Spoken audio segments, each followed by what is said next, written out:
19장 17절로부터 26절 말씀을 중심으로 해서 뒤를 돌아보지 맙시다 라는 제목으로 같이 은혜를 나누고자 합니다. 여러분, 이제 제법 아침 저녁으로 날씨가 쌀쌀해진 가을입니다. 이 가을은 우리들의 인생을 생각하게 하는 계절이기도 합니다. 그렇다면 우리 인생을 어떻게 사는 것이 잘 사는 것일까요? 우리 믿음의 사람들은 무엇보다도 예수 안에서 새로운 삶을 살아야 합니다. 물론 새로운 삶이라고 하는 것이 새 옷을 입고 또 새로운 먹거리를 먹는 그런 삶을 말하는 것이 아닙니다. 어떤 삶이죠? 그것은 삶에 대한 새로운 목표, 새로운 시각, 새로운 생각을 가지고 사는 것입니다. 왜냐하면 죄라는 것은 우리가 잘못된 길, 가지 말아야 할 길을 가는 것이기 때문에 우리 믿음의 사람들은 이것에서 돌이켜서 사는 사람들이기 때문에 그렇습니다. 그래서 우리가 이제까지 살아왔던 것이 잘못되어졌다고 한다면 이제는 방향을 180도 전환해서 주님 기뻐하는 새로운 목표를 향해서 달려가야 한다라는 거죠. 그런데 문제는 이렇게 새로운 목표와 새로운 생각을 가지고 살지 못하게 우리의 발목을 붙잡는 게 있다라는 거예요. 그것이 뭐냐면은 과거입니다. 과거란 우리가 지난날 살아온 삶이지요. 어제까지 내가 살아온 삶입니다. 아니 오늘까지, 지금 이 시간까지 살아온 나의 삶을 우리는 과거라고 이렇게 말하는 것입니다. 그런데 왜 이것이 문제가 되느냐? 그것은 무엇보다도 내가 하나님 앞에 떳떳하지 못했기 때문에 그렇다라는 겁니다. 지금까지 살아온 내 삶을 아무리 살펴봐도 하나님의 칭찬과 상급받기에 충분한 삶이 아니었다라는 거죠. 물론 우리가 예수 믿고 구원받았습니다. 우리가 믿음에 고백하는 그 순간 주님의 그 십자가의 은혜로 말미암아 구원받고 하나님의 자녀가 되어진 것은 틀림없습니다. 그런데 우리가 한 것이 없으니까, 제대로 살지 못하니까 하나님 앞에 받아야 할 상급이 없다라는 거지요. 상급과 칭찬받기에 충분한 삶이 아니었다라는 것.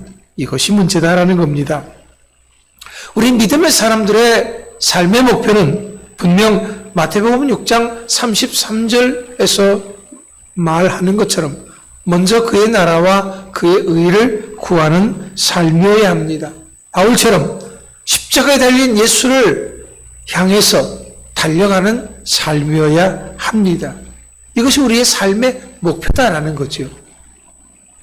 그런데 우리가 그러한 삶의 목표를 향해서 열심히 살아가야 되는데 자꾸 뒤를 돌아보게 된다라는 거죠. 주님도 우리들에게 분명히 마태복음 16장 24절 말씀에서 우리에게 주어진 십자가를 지고 나를 따르라고 했습니다. 그런데 우리가 그렇게 주님을 향해서 그 나라와 의를 구하고 열심을 내리려고 하는데 자꾸 내 발목을 붙잡는 이 사탄이 역사가 있다라는 겁니다. 버려야 할 그 과거에 대해서 자꾸 미련을 갖게 한다라는 거죠. 사탄이 주장하던 죄악된 삶의 즐거움을 생각나게 만든다라는 겁니다. 사람들이 죄악을 떨쳐버리지 못하는 것은요, 분명히 죄인 줄 압니다. 나쁜 것인 줄 압니다. 그런데 그 죄악이 주는 즐거움, 그것 때문에 떨쳐버리지 못하는 거죠. 자, 마약 중독이 왜 되집니까? 마약이 나쁜 거라는 거 잘 압니다. 그런데 한 번 맞으면 거기에서 주는 그 즐거움, 쾌감이 너무너무 크다라는 겁니다. 그래서 자꾸 생각이 나아지는 거죠. 도박이 왜 나쁩니까? 여러분, 도박을 하게 되면은, 분명히 나쁘다는 거 알고 있습니다. 그런데 거기 왜 빠집니까? 거기에서 오는 스릴이 있고 쾌감이 있다라는 겁니다. 내가 뭔가 딸 것 같고 이거를 통해서 내가 뭔가를 할 수 있을 것 같다라는 착각을 불러 일으킨다라는 거지요. 어제도 이제 우리 유만봉 성도니까 잠깐 그런 얘기를 했어요. 저희들이 어렸을 때 이렇게 학교에서 집으로 오다 보면은 길가에 이렇게 바둑 장기판을 펴놓고 앉아 있는 사람이 있어요. 그걸 박포장기라고 그렇게 하거든요. 그런데 뭐 장기할도 몇 개 없어요. 몇 개 없는데 이거 내가 먼저 이렇게 둬서 이기면은 내가 건 돈을 배를 주겠다라고 하는 거예요. 근데 이렇게 움직이면은 이길 것 같은 거예요. 근데 분명히 박포장기를 하는 때는요, 주인 그 사람이 있고 옆에 바람제비들이 있어요. 그래서 그 사람도 이거 될 것 같은데 하면서 이렇게 그 사람이 먼저 해봅니다. 그러면 그 사람이 이겨요. 그러면 이제 그 사람이 걸었던 돈에 배를 줍니다. 그러면서 옆에 있는 나보고 해봐 너도 할 수 있어. 그러면서 이제 또 이제 판을 살짝 바꿔놓는 거예요. 그러면 해보라는 거예요. 그러면 보면은 내가 꼭 이길 것 같아요. 근데 거기 장기에서 이기지를 못하거든요. 그러니까 그 사람들이 자신이 있으니까 그걸 하는 거고, 이게 사람이요 아주 묘하게 빠져들어가거든요. 이게 그날 이제 져서 돈을 잃었다고 하면은 다음날 내가 돈을 더 많이 가져가서 딸 거야 하는 생각을 하는 거예요. 사람이 한번 빠져들면은 이렇게 헤어져 나가기가 어렵다라는 겁니다. 모세가 이제 출애굽했을 때 성경은 우리들에게 이렇게 가르쳐 줍니다. 모세가 애굽에서 받았던 그런 죄악의 낙보다는 주의 백성과 함께 고난받는 것을 택했다라고 이야기하고 있습니다. 그것이 더 좋기 때문에 그렇다라는 거죠. 그렇습니다. 우리의 과거는 미래를 향해 나아가는 우리들의 발걸음을 붙잡고 복된 하나님이 주시는 축복된 삶을 망치게 만든다라는 겁니다. 오늘 본문의 말씀을 보십시오. 롯과 그의 가족들이 나옵니다. 그들이 가야 할 곳은 소알성입니다. 그래서 그 가족 모두가 소돔과 고모라 성의 멸망을 뒤로 하고 하나님의 도우심으로 열심히 소알성을 향해 가고 있습니다. 하나님께서는 그 가족들에게 그곳에 도착하기까지 절대로 뒤돌아보지 말라 그랬습니다. 그런데 롯의 아내는 소돔과 고모라 성에 대한 미련 때문에 뒤를 돌아보게 됩니다. 그 결과가 무엇입니까? 소금 기둥이 되는 것이죠. 죽음입니다. 돌이킬 수 없는 재앙을 가져오는 것입니다. 우리 믿음의 사람들은 앞을 향해서 주님이 주시는 그 부르심의 상을 향해서 달려가야 되는 것이죠. 뒤돌아보면 안 되거든요. 그래서 우리가 복음성가 뒤돌아서지 않겠네 찬송도 하지요. 주님 바라보고 십자가만 바라보고 나아가겠다고 하고 다짐을 하고 또 다짐을 합니다. 그런데도 불구하고 우리가 자꾸 뒤를 돌아보는 경우들이 생긴다라는 거죠. 그러나 성경은 우리들에게 분명하게 과거에 대한 미련을 갖지 말아야 하는 이유에 대해서 말씀하고 있습니다. 그것은 단지 앞으로 나아가는 것을 방해하기 때문만이 아니다라는 거지요. 그러면 무엇 때문에 뒤돌아보지 말라고 하는 겁니까? 그것은 첫 번째로 하나님의 말씀을 무시하는 것이다라는 거죠. 그래서 이것이 결과가 재앙이 되는 것입니다. 죽음이 되는 것입니다. 그래서 바울은 빌립보서 3장 8절 말씀에서 과거의 나의 것이 아무리 아름답고 귀하다고 할지라도 그것을 배설물과 같이 생각한다라고 이렇게 말하고 있는 것입니다. 그런데 주목할 것이 한 가지 있습니다. 그것은 앞서도 말했듯이 롯의 가족 모두가 뒤돌아본 것이 아니다라는 겁니다. 오직 한 사람, 그 아내만이 돌아봤습니다. 우리가 주님이 우리를 구원해 줘서 이제 천성을 향해 나아가는 우리들이다라는 거지요. 그런데 우리 모두가 다 뒤돌아보고 과거에 대한 미련을 갖고 사는 것이 아닙니다. 누구 한 사람이 그렇다라는 거죠. 그 한 사람은 다른 그 누구가 아니라 나일 수 있습니다. 그래서 문제라는 겁니다.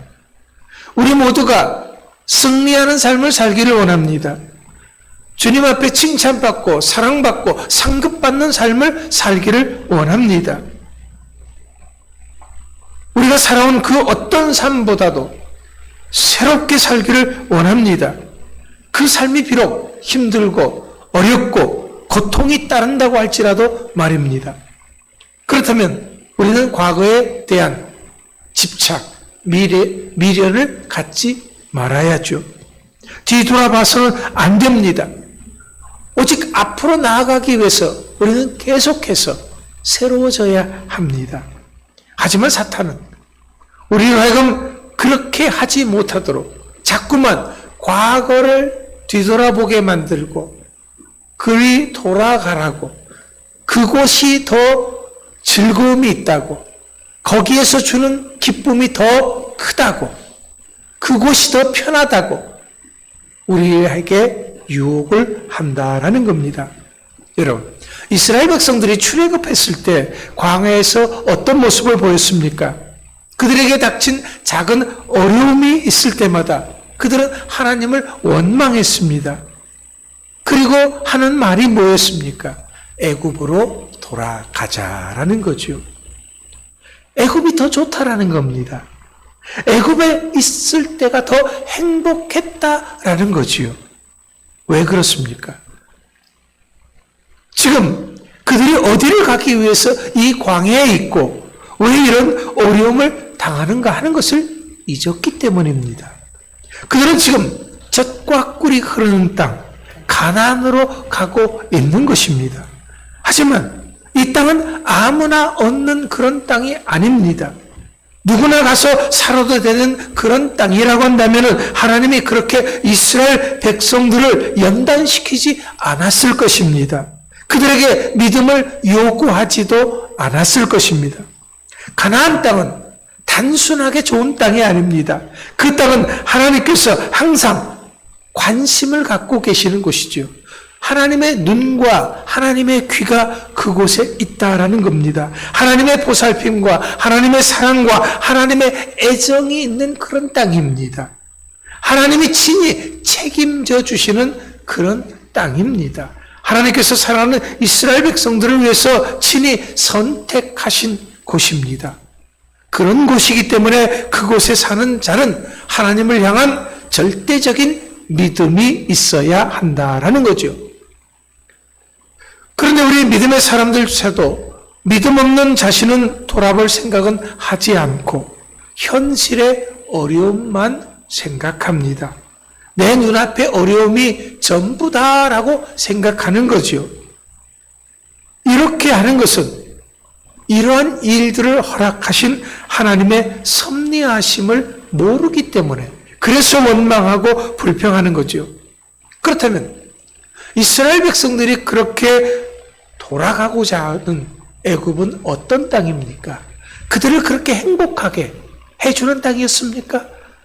그 땅은 정말 그들에게 있어서 풍족하고 좋은 그런 곳입니까? 아닙니다. 이스라엘 백성들은 그곳에서 어떤 삶을 살았느냐? 노예의 삶을 살았습니다. 한마디로 애굽 땅은 이스라엘 백성들을 착취하는 그런 땅입니다. 그들의 신앙을 포기하게 만드는 땅이고 죄악의 땅이고 소망이 없는 땅입니다. 아무리 노력하고 그들이 아무리 발버둥을 친다고 할지라도 벗어날 수 없는 그런 땅입니다. 그렇기 때문에 애굽의 삶이 아무리 아름답고 달콤하고 귀하다고 할지라도 노예의 삶에는 변함이 없습니다. 이것이 이 노예의 삶에서 아무리 좋은 것을 먹고 아무리 편안한 잠을 잔다고 해도 노예라고 하는 그 신분이 변하지는 않습니다. 그렇기 때문에 그곳은 하나님의 백성으로서 이스라엘 사람들이 머물러야 할 그런 곳은 아니다라는 거죠. 반드시 떠나야 할 곳일 뿐입니다. 그런데 지금 이스라엘 백성들이 다시금 애굽으로 돌아가자 하는 것은 무엇 때문입니까?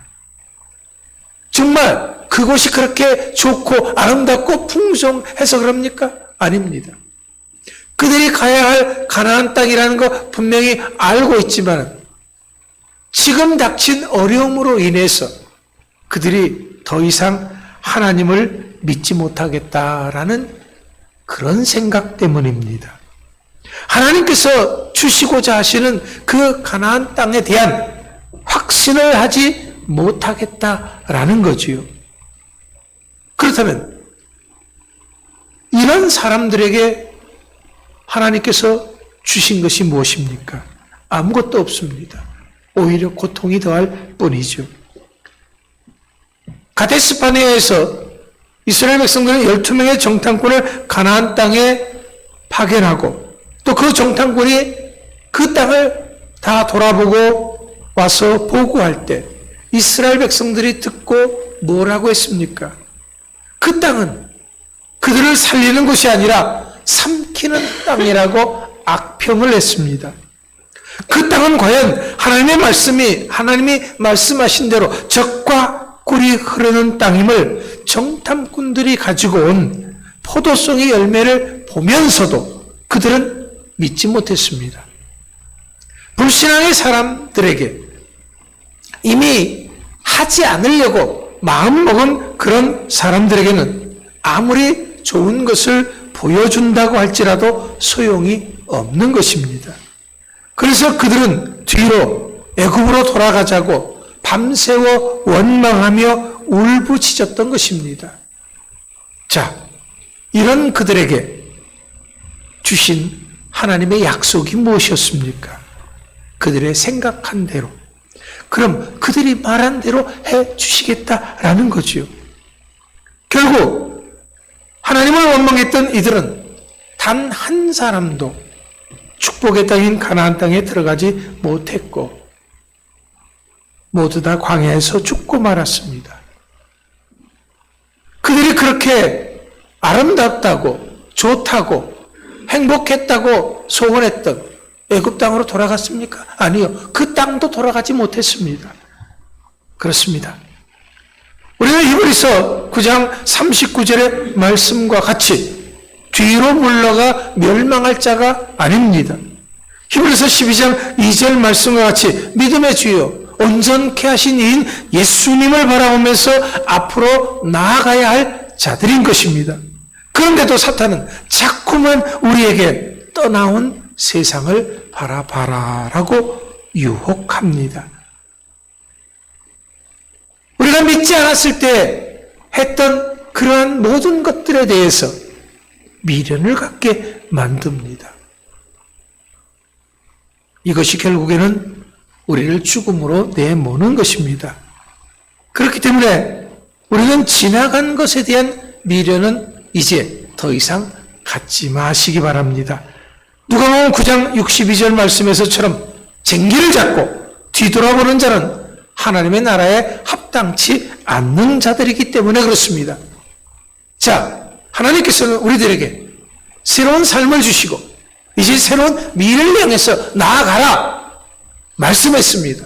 그리고 축복을 약속했습니다. 그런데도 믿지 못하고 하나님의 말씀을 무시하고 뒤돌아간다고 한다면 우리는 하나님께서 주시는 그 어떤 축복도 받아 누릴 수가 없게 되는 것입니다. 두 번째는 과거에 대해서 미련을 버려야 하는 이유는 우리 주님이 우리들의 과거를 문제 삼지 않기 때문에 그렇습니다. 사람들은 우리의 과거에 대해서 문제 삼을 수 있습니다. 하지만 우리 주님은 결코 우리들의 과거에 대해서 문제 삼지 않습니다. 너 왜 그랬느냐? 라고 따지지 않습니다. 요한복음 8장 11절 말씀처럼 가늠하다 잡힌 여인을 두고서도 나도 너를 정죄하지 않겠다고 말씀하셨습니다. 그렇습니다. 주님은 우리의 과거보다는 우리의 앞으로의 삶을 중요하게 생각하시는 분입니다. 왜냐하면 지나간 과거는 우리가 다시 어떻게 바꿀 수 있어요? 없어요? 없습니다. 하지만 앞으로 내가 살아가야 할 그 미래는 믿음을 가지고 얼마든지 바꿀 수가 있다라는 겁니다. 그렇기 때문에 과거에 대한 미련을 갖지 말라라는 거죠. 오늘 본문 속에서 롯의 가족들이 소돔에서 어떤 삶을 살았습니까? 믿음의 사람으로서는 정말 견디기 힘든 고통의 삶이었습니다. 무시받고 천대받고 자유롭지 못한 삶을 살았습니다. 그럼에도 불구하고 그것에 대한 미련을 가지고 있었던 사람이 롯의 아내였습니다. 사실 이것은 오늘 여기 모인 우리 모두에게 주시는 하나님의 말씀입니다. 누구든지 롯의 아내가 될 수 있다라고 하는 것을 보여주시는 것입니다. 아니, 나는 아니에요. 나는 과거에 대해서 미련을 두지 않습니다. 과거에 연연해 하지 않습니다. 나는 절대로 과거를 돌아보지 않을 것입니다.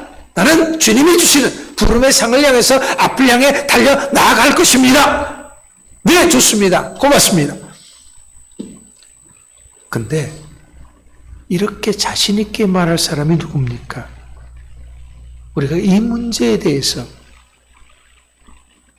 참 자유롭지 못합니다. 제가 처음에 시작할 때 가을입니다. 인생을 생각하게 하는 그런 계절입니다. 라고 말씀을 드렸습니다. 근데 우리 가을이 되면 사람들은 어떻게 됩니까? 감상해졌고 우수에 젖어서 뭘 생각해요? 과거를 생각하죠. 아, 내가 그때는 이랬었는데, 이랬는데 하면서 과거를 떠올립니다. 그러나 그 과거가 나에게 주는 것이 무엇입니까? 없습니다. 나로 하여금 더 힘들게 만들 뿐입니다. 사랑하는 성도 여러분, 우린 분명히 알아야 합니다. 시편 103편 12절의 말씀에서 하나님은 우리들의 죄가를 동이서에서 먼 것 같이 멀리 옮기셨다 그랬습니다. 도말하여 주셨습니다. 깨끗하게 온전하게 해 주셨습니다. 그래서 고린도후서 5장 17절 말씀에서 예수 안에 있으면 누구든지 새로운 피조물이고 이전 것은 지나갔다. 보라, 새 것이 되어졌도다 말씀하고 있습니다. 그렇습니다. 우리는 새롭게 된 사람들입니다. 이렇게 된 것은 내가 한 것이 아니라 우리 주님이 내게 해 주신 것입니다. 나를 사랑하셔서 나의 모든 과거에 대해서 주님의 그 십자가의 보혈로 씻어주시고 온전하게 깨끗하게 해주셔서 이제 하나님의 백성으로서 더 이상 옛날에 미련을 갖지 말고 앞을 향해서 나아가라고 그렇게 주신 은혜인 줄 믿으시기 바랍니다. 그렇기 때문에 이제는 안심하십시오. 나는 자유롭지 못해도 내가 그렇게 떨쳐버리고자 하는 그 과거를 지대로 떨쳐버리지 못한다고 할지라도 미련 때문에 쩔쩔 맨다고 할지라도 그래도 우리 주님은 이미 우리를 그 과거로부터 자유케 해 주셨습니다. 자유할 수 있는 힘을 주셨고 능력을 주셨습니다. 이미 과거의 모든 것에서 우리들이 더 이상 매이지 않고 자유했음을 선언하셨습니다. 누구든지 예수 안에 있으면 과거의 모든 죄 용서받은 줄 믿으시기 바랍니다. 과거의 모든 것 다 지나갔습니다. 여러분, 이제는 과거 생각할 것이 아닙니다. 우리는 이것을 믿는 것입니다. 분명 우리는 죄악에서 자유케 된 사람들입니다. 무엇이 우리를 과거에 묶어둘 수 있겠습니까? 없습니다. 이렇게 나를 자유케 하신 분이 나의 예수님이시기 때문에 그렇습니다. 우리 예수님은 마태복음 28장 18절 말씀에서처럼 하늘과 땅의 권세를 가지신 분입니다. 전능하신 하나님이십니다. 우린 이것을 믿습니다. 여러분, 무엇이 아직도 우리들을 괴롭게 하고 있습니까? 우리가 분명히 알아야 할 것은 과거에 대한 그 미련이, 그 생각이 나를 삼킬 수 있다라는 겁니다. 나로 하여금 축복의 자녀로서가 아니라 죄악에 붙잡힌 사람으로서 하나님의 자녀로서 살지 못하게 할 수 있다라는 겁니다. 온전한 믿음의 사람으로서 바로 서지 못하게 할 수 있다라는 거지요. 그렇기 때문에 더 이상 여러분 미련을 갖지 마시고 뒤돌아보지 마시기 바랍니다. 오직 앞을 향해서 부르심의 상을 향해서 달려갈 수 있는 여러분들 되시기 바랍니다. 더 이상 과거가 나를 주장하지 못하게 해야 합니다. 이제는 주님 바라보면서 주님 안에서 열심을 낼 수 있는 여러분들 되시기 바랍니다. 멈추거나 쉬면 안 됩니다. 더더군다나 뒤돌아봐서는 안 됩니다. 주님을 향해서 달려갈 수 있는 여러분들 되시기 바랍니다. 이제는 오직 나를 향하신 우리 주 예수님의 약속만을 생각하시고 이제는 나에게 주시고자 하시는 그 부르심의 상 멸류관을 생각하면서 앞을 향해 달려갈 수 있는, 그래서 승리하는 모두가 될 수 있는 여러분들 되시기 바랍니다. 그렇게 달려가서 이 다음에 주님 앞에 섰을 때 잘했다, 수고했다, 칭찬받고 인정받고 또 멸류관 받기에 부족함이 없는 모두가 될 수 있기를 간절히 축원합니다. 기도합니다. 하나님 감사합니다.